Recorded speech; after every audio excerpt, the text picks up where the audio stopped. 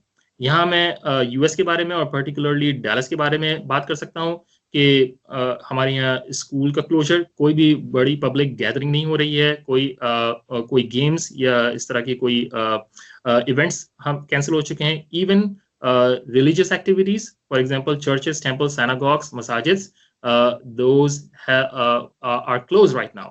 और ये चीज एक जो फैसला पिछले हफ्ते लिया गया था, it was in consultation with all the scholars here, उलमा कराम और public health officials, की आपस में मीटिंग हुई और तमाम तरफ से राय ली गई और eventually with an extensive meeting with for 7 hours they made this difficult decision to avoid any congregation in the masjids. छोटे पैमाने पर एतकाफ की इजाजत है, जो कि हेल्दी लोग हैं वो मस्जिद के अंदर बेसिकली रह सकते हैं, लेकिन congregation for general public is completely prohibited right now. तो ये कम्युनिटी लेवल पे आप लोग अपने एनवायरनमेंट के को मद्देनजर रखते हुए कर सकते हैं। Thank you very much for your time. We really appreciate this, and stay safe where you are. Thank you. Thank you very much.